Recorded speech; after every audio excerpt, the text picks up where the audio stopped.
یا بنیا اقیم الصلاۃ وأمر بالمعروف ونہ عن المنکر واصبر علی ما اصابک ان ذلک من عزم الامور۔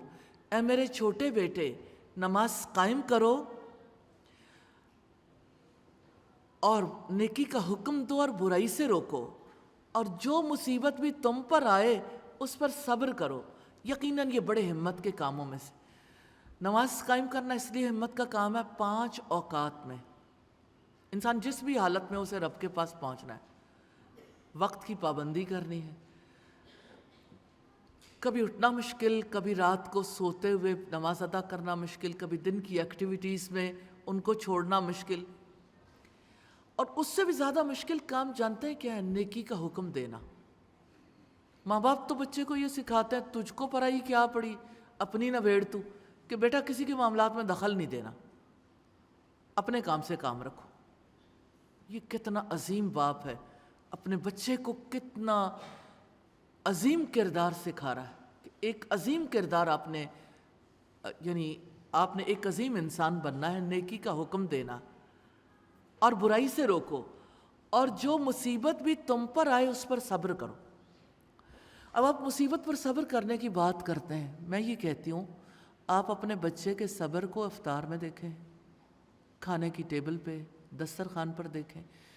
10 کھانے پڑے ہونا تو کوئی نہ کوئی بچہ، کوئی نہ کوئی فرد منہ بسور کے الگ ہوگا، میرے پسند کا تو کبھی کھانا ہی نہیں بنا، میرا تو کبھی خیال ہی نہیں رکھا گیا۔ وہ بنی اسرائیل تھے نا، اللہ سبحانہ و تعالیٰ نے انہیں من و سلوہ کی غذائیں دی تھیں، تو جب وہ صحرا میں تھے، سارا کچھ وافر مل رہا تھا، تو انہوں نے کہا تھا لن نصبر علی طعام واحد، ہم ایک کھانے پر ہرگز صبر نہیں کر سکتے۔ یہاں 10 کھانوں پر بھی صبر نہیں۔ مائیں ہر وقت کہتی ہیں بیٹا کیا کھاؤ گے، ہر روز گھر میں یہ ڈسکشن چلتی ہے آج افطار کس چیز کا ہوگا، آج کھانا کیا کھائیں گے، کہ کہیں کوئی ناراض نہ ہو جائے، ہر ایک کی پسند کے مطابق۔ اور آپ امیجن کریں لوگوں کی طبیعت کی نزاکت یہاں تک پہنچ گئی ہے کہ صبح ناشتے میں ہر ایک کا ناشتہ الگ ہے، ہر ایک نے ڈیفرنٹ ناشتہ کرنا ہے، الگ کھانا کھانا ہے، ہر ایک کی پسند بالکل ڈیفرنٹ ہے، دوسرے سے ٹوٹلی ڈیفرنٹ ہے۔ ایک ٹیبل پر اگر 10 لوگ بیٹھے ہیں، 10 لوگوں کی پسند ڈیفرنٹ ہے۔ اگر 4 لوگ بیٹھے ہیں، چاروں کی پسند ڈیفرنٹ ہے، اور ہر ایک کی پسند کو مد نظر رکھیں گے۔ کیا آپ یہ سمجھتے ہیں ایسے صبر سکھائیں گے؟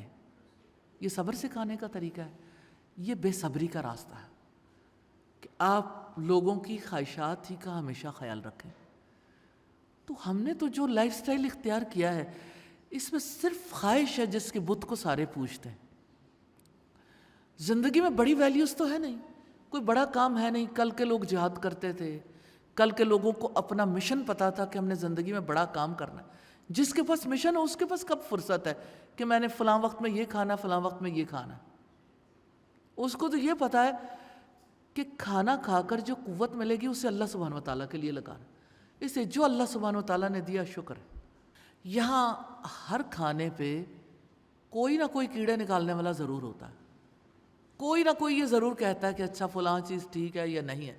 ایسے لگتا ہے ساروں کو جج بنا کر بٹھا دیتے ہیں، سارے ہی انالائز کرتے رہتے ہیں آج کیا ٹھیک ہے اور کیا نہیں ہے۔ کون سوچتا ہے ایسے میں کہ اللہ سبحانہ و تعالیٰ کا بڑا کرم ہے، اس نے بہت زیادہ نعمتیں دی، اس کا شکر ادا کرنا ہے۔ نہ شکر گزاری ہے، نہ صبر ہے، تو پھر یہ انسان ہے ریلی، جانور بھی نہیں ہے ایسے کہ جو اللہ سبحانہ و تعالیٰ کے لیے اتنے ناشکر ہیں۔ جانور بھی اپنے مالک کو پہچانتا ہے، مالک کے سامنے اظہار کرتا ہے کہ آپ نے میرے اوپر احسان کیا ہے۔ اور انسان کیسا ہے اور اپنی نسلوں کو وہ کیا سکھا رہا ہے؟ کہ اللہ سبحانہ و تعالیٰ روزے کے ذریعے صبر نہیں سکھاتے؟ کھانا پینا چھڑوا کے صبر تو ایسے آتا ہے نا۔ اور آپ دیکھیے کہ اپنے نبی کو اللہ سبحانہ و تعالیٰ نے کیسے فاقے بھی کروائے۔ سید عائشہ کہتی ہیں کہ ہمارے گھر میں ایک چاند گزرتا، پھر دوسرا گزر جاتا، پھر تیسرا آ جاتا، اور ہمارے گھر میں 2 کالی چیزوں کے سوا کوئی چیز کھانے والی نہیں ہوتی تھی۔ یعنی کبھی کھجور مل گئی تو کھا لی، کبھی پانی تو پینا ہی ہوتا تھا، دیٹس اٹ۔ تو پھر ان کا کردار دیکھیے، اتنے کھانے والوں کا کردار دیکھیے. تو وی ہیو ٹو تھنک کہ ہم نے اپنا لائف سٹائل کیسے چینج کرنا ہے، ہم نے اپنے بچوں کو کیسے پالنا ہے، ہم نے ان کی ٹریننگ کیسے کرنی ہے. ہم اپنے ڈپلومہ کورس میں الحمدللہ النور انٹرنیشنل کے تحت 2 سیمیسٹرز میں پیرنٹنگ پڑھاتے ہیں، نوجوان لڑکیوں کو بھی ماؤں کو بھی، مدرس ٹو بی. جو کل مائیں بنے گی نا، ان کو اگر آج سکھائیں گے خود ان کے کردار میں تبدیلی آتی اور پھر وہ اپنے بچوں کو سکھانے کے قابل ہوتی ہیں الحمدللہ. اور میں آپ سے ریئلی سنسیئرلی ایڈوائز کرتی ہوں، اور یہ کورسز بہت امپورٹنٹ ہیں کہ پیرنٹنگ ضرور سیکھیں.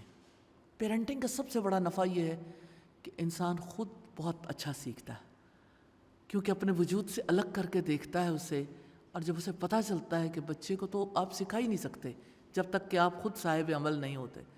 تو اگر آپ عمل کرنا چاہتے ہیں تو آپ پیرنٹنگ سیکھیں. اچھا، پھر یہ ہے کہ جیسے پیرنٹنگ جو لوگ سیکھ لیتے ہیں وہ اچھے ٹیچر بھی بن جاتے ہیں. یعنی جو لوگ ٹیچنگ کے شعبے میں وابستہ ہیں، چاہے وہ یونیورسٹی لیول پہ پڑھا رہے ہوں، چاہے وہ کالج یا اسکول لیول پہ پڑھا رہے ہوں، ان کے لیے بہت ہی زیادہ ضروری ہے. تو یہ اللہ سبحانہ و تعالیٰ نے بلا سبب ان نصیحتوں کو اپنے قرآن میں نہیں رکھا. یہ ذمہ داری ہے ہماری. We are responsible and we are accountable. ہم ذمہ دار بھی ہیں، جواب دہ بھی ہیں. تو ذمہ داری ہے تو ذمہ داری سیکھ لیں اور ذمہ داری ادا کریں. جو کہتے ہیں کہ ہمارے بچے اتنے بڑے ہو گئے اب تو وہ خود بچوں والے ہو گئے، تو ٹھیک ہے، بچوں کی تربیت کر لیں. اللہ سبحانہ و تعالیٰ نے موقع دیا تو جو موقع ہے اس سے فائدہ اٹھا لیں.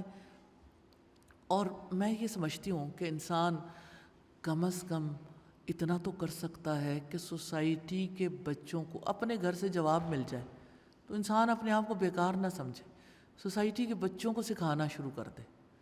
جب ان کو سکھائیں گے تو اللہ سبحانہ و تعالیٰ آپ کے بچوں پہ بھی رحم کر دیں گے انشاءاللہ تعالیٰ.